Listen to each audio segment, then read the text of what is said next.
La Biblia es el bestseller por excelencia, es el libro más vendido, más publicado, más editado, pero también más perseguido, más odiado y más amado. En medio de esas paradojas redescubrimos un libro, la Biblia, como nos gusta llamarle el libro de los libros, un libro amplio, apasionante, pero que muchos quizás se ven intimidados. Algunos pueden considerarlo como un libro pasado de moda, arcaico, antiguo, que no se aplica a nuestros tiempos. Hoy hablamos sobre el mensaje de la Biblia y lo hacemos con Andrés Díaz Russell. Está con nosotros, es habitual colaborador en varios espacios y es autor del libro Objeciones a Jesús y a la Biblia. Bienvenido de nuevo, Andrés, gracias por estar con nosotros. ¿Hasta qué punto el mensaje de la Biblia es difícilmente comprensible o es antiguo? Pues voy a hacerte esta pregunta. Independientemente de si vivías hace 1000 años o ahora, ¿la gente muere? Sí. Entonces, el principio de la Biblia se aplica tanto a antes como ahora. No caduca. El mensaje sigue siendo el mismo, la gente sigue experimentando los mismos problemas, en un contexto quizás diferente, temporalmente, cronológicamente diferente, pero contextualmente muy parecido. Para mí me parece que la Biblia, si la leemos y sabemos ubicarla en su contexto y extrapolar los principios a nuestros días, sigue siendo un libro que habla y cambia vidas. Desde luego a mí me ha cambiado y es el libro que más me apasiona. De hecho, me interesa poco lo que puedan decir otros libros. Ese libro, por mucho que se haya escrito hace mucho tiempo, me sigue tocando como si se hubiera escrito hoy. Tenemos un Antiguo Testamento, un Nuevo Testamento, tenemos más de 40 autores con diferentes trasfondos sociales. Sin embargo, podemos hablar de un mensaje de la Biblia y podemos comprender el mensaje de la Biblia. Desde luego, obviamente hay muchos volúmenes que se han compilado en lo que llamamos la Biblia, que es la palabra de Dios, ¿no? Hay muchos géneros literarios, tienes aspectos históricos, tienes libros poéticos, libros destinados a la sabiduría, los proverbios, Eclesiastés, tienes también el género apocalíptico, tienes biografías, como por ejemplo los evangelios, tienes el género epistolar, las cartas, tienes de todo tipo de escritos que están mezclados dentro del volumen en general del canon bíblico. Pero lo sorprendente es que a pesar de estar escrito en un espacio de miles de años, todo lleva al mismo mensaje. Entonces, ¿podemos comprenderlo? Sí. Es un mensaje unificado que sorprendentemente el Señor ha compilado de una forma brillante para darnos a entender el mensaje de salvación y darse a conocer a sí mismo. Es brillante y estupendo el poder conocer a un Dios que se comunica con nosotros. Hablamos del mensaje de la Biblia. ¿Cómo podríamos resumir el mensaje y el punto de partida y la evolución de todo lo que en la Biblia se comunica? Sí, es cierto que el libro como tal es bastante amplio y puede intimidar. ¿Cómo puede ser un tema unificado con tantas páginas? Y sí hay ciertas diferencias entre los diferentes volúmenes de los cuales hemos hablado ya. Tenemos primeramente el aspecto histórico, donde nos habla de la creación, de por qué estamos aquí. Después, a partir de Génesis 3, los humanos pecan, es decir, hacen algo que ofende a Dios. Le damos la espalda a Dios. Le rechazamos, efectivamente. Y entonces a partir de ahí entra el pecado. Entonces la Biblia nos presenta la realidad de un mundo caído. Desde ahí empezamos a ver las consecuencias del pecado. Nos apartamos de Dios, Dios es justo, y puesto que es justo, juzga la tierra. Aparece un diluvio, pero nos da una segunda oportunidad. Surge Noé. Después va centrándose en el Antiguo Testamento, sobre todo en la figura de Abraham y los patriarcas. Y después se centra en la nación judía. Entonces aparece Moisés, que escribe el Pentateuco, y después presenta la ley, la voluntad de Dios. Quiere que le sigamos, quiere tener una relación personal con nosotros, pero nosotros, debido a nuestro pecado, seguimos cayendo y apartándonos de Dios. Entonces tienes todo el Antiguo Testamento, que desde entonces aparecen profetas que están llamando al pueblo al arrepentimiento, que se aparten del mal y sigan a Dios, pero siguen sin hacerlo. Y eventualmente el castigo cae. Aparece la deportación babilónica. El Señor da otra oportunidad. Regresan a la tierra prometida, que es Israel, pero sigue habiendo problemas porque la gente sigue pecando. Entonces aparecen los sacrificios para aplacar la ira de Dios, pero esos son ejemplos, imágenes de lo que iba a venir. Eso es el Antiguo Testamento. De repente llegamos al periodo intertestamental, 400 años donde Dios no habla, pero de repente irrumpe en escena. Llega Jesús, nace de una virgen en Belén, crece y muere en la cruz por nuestros pecados. Todas esas imágenes de los sacrificios para aplacar la ira de Dios, porque Dios está irado con los pecadores, de repente cobran sentido. La persona de Jesús es el sacrificio expiatorio, el que recibe el castigo que los humanos merecemos, para poder reconciliarnos con Dios de nuevo. Entonces, tiene los 4 evangelios que narran las enseñanzas y el precio que pagó Jesús por nosotros. Después aparecen en escena los apóstoles y luego posteriormente el apóstol Pablo, que van comunicando el evangelio de las buenas noticias, el hecho de que los pecadores pueden estar con Dios, porque Dios ya ha pasado toda la ira contra los pecadores que confían en Él, porque castigó a Jesús en nuestro lugar, lo que nos da a nosotros la esperanza de vida eterna. Aparecen iglesias cuando oyen el mensaje, van proclamando el evangelio por todo el mundo, pero el mensaje sigue siendo el mismo. Jesús salva, Dios nos perdona si confiamos en Él y le seguimos, si nos apartamos del pecado. Van surgiendo iglesias y como tal en las congregaciones empiezan a haber preguntas, ¿qué hacemos con este tema y con este otro?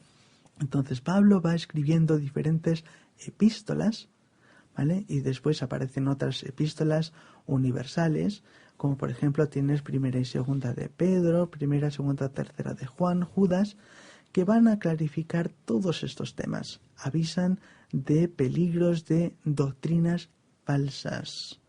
Y después llegas al final de la Biblia. ¿Cuál es ese libro? El Apocalipsis, donde nos da un vistazo en el futuro, lo que va a pasar en los últimos tiempos hasta que regrese el Señor, que en estos momentos, después de estar resucitado, está a la diestra del Padre, esperando a regresar a la tierra, recoger a los suyos, la iglesia que será raptada. Después tienes la tribulación, después el milenio, el reino de 1000 años de Jesús en la tierra, antes de que entre la fase eterna después de los juicios, y entonces los pecadores son juzgados, lanzados al infierno, y los que han depositado su confianza en Jesús pasan la eternidad con Dios. Los últimos 2 capítulos, 21 y 22 de Apocalipsis. El mensaje unificado: Dios salva, pero hay que confiar en Él. Hablamos del mensaje de la Biblia y lo hacemos con Andrés de Díaz Russell, autor del libro Objeciones a Jesús y a la Biblia. Hay un cordón que podríamos decir rojo, grana, carmesí, que va a través de las páginas de la Biblia, donde nos habla de la necesidad y de la realidad de la salvación por parte de Dios. Primero, como bien decías, anunciado en el Antiguo Testamento a través de los sacrificios que se realizaban, pero después cumplido en Jesucristo como la solución de Dios para el hombre. Y a la vez tenemos, podríamos decir, un hilo dorado donde vemos a Dios en el principio, a Dios en el final, Dios en todas las páginas de la Biblia, el reino de Dios, un Dios soberano, un Dios en control. Al final nosotros también, desde nuestra historia secundaria, la verdad es que muchas veces no entendemos qué está pasando. El pueblo de Israel a veces no entendía. Vemos muchos personajes que no tenían claro cuál era su papel, o desde una perspectiva horizontal y solamente terrenal no lo tenían muy claro, pero a la vez lo que vemos en el Antiguo y en el Nuevo Testamento es que Dios tiene una historia primaria. Dios tiene una historia de salvación. Dios quiere recuperar al hombre de ese drama del jardín del Edén, de ese momento en el que Adán y Eva dan la espalda a Dios y hace todo lo posible, y vemos ahí todas las páginas de la Biblia para demostrar cómo Dios se acerca a través de los descendientes de Abraham, a través del pueblo de Israel, para impactar el mundo y las naciones, y en el Nuevo Testamento se acerca ya con esa palabra final, con Jesucristo mismo muriendo en nuestro lugar, y después, de nuevo, vemos una realidad, otro pueblo de Dios, vemos la Iglesia, vemos cómo esto afecta a personas no solamente judías, sino personas de toda lengua, de toda nación. Hay una historia primaria. Es importante quizás destacar esa historia primaria por encima de nuestra historia secundaria y entender que Dios interviene en nuestra historia secundaria. Dios actúa para avanzar al final sus propósitos. Desde luego, como tal, como hemos dicho, hemos dado un resumen breve en cuanto al mensaje en el contexto histórico en el que fue escrito. Pero el mensaje de la Biblia nos habla en el día de hoy en nuestras historias personales. Porque la realidad de Adán y Eva es la nuestra. Nosotros hemos pecado. ¿O hay algún oyente aquí y ahora que puede decir que la conciencia no le acusa de nada? ¿Estás libre de culpa?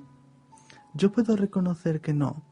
Pero también soy consciente de que Jesús, Dios, me ama y ha puesto los medios para que pueda ser salvo. Ese mensaje aparece muy bien delineado en la Biblia. Hemos visto los sacrificios. Dios es justo, no puede pasar por alto el mal. Dice la Biblia que no pasará por inocente al culpable. Y eso me pone en un dilema, porque si yo soy pecador, merezco el infierno.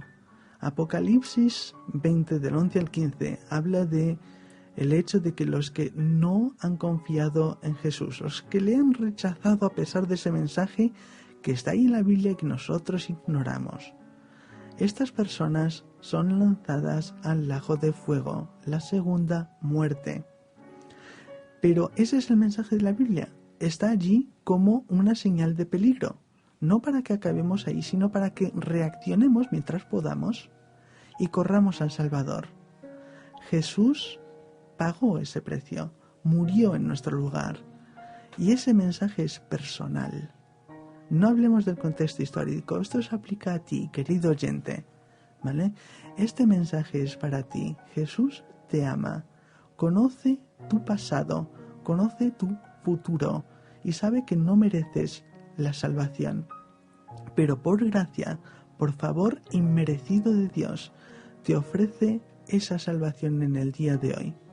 Apártate del pecado, lee la Biblia, no solo la leas, sino obedécela, aplícala a tu propia vida y verás que el Señor te transformará, te santificará y te declarará justo delante de Dios. Serás, entre comillas, justificado y podrás disfrutar de la eternidad con Dios, compartiéndola con todos los que han confiado en el Señor, que han comprendido el mensaje de la Biblia y que ahora tienen esa esperanza de escapar del infierno e ir al cielo con Él.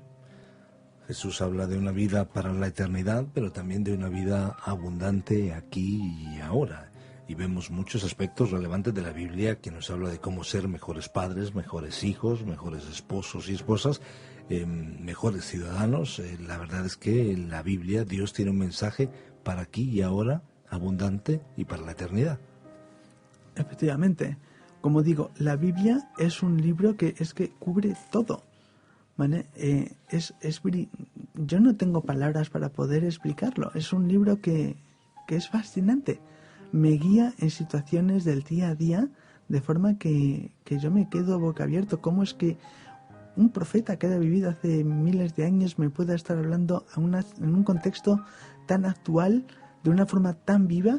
Digo, solo el Señor, solo Dios puede ser autor de un libro, digamos, tan antiguo cronológicamente, pero que hable tan claramente en el día de hoy. Gracias al Señor por su palabra. Y sácala de la estantería, quítale el polvo, léela. Verás cómo te habla a ti también. Muchas gracias, Andrés Díaz Russell, por estar con nosotros, autor de Objeciones a Jesús y a la Biblia. un libro que también puede estar a tu disposición. Contacta con nosotros al 601-2032-65, 601-2032-65 con un mensaje de texto, mensaje de voz o también escribiendo a opinión@radioencuentro.net.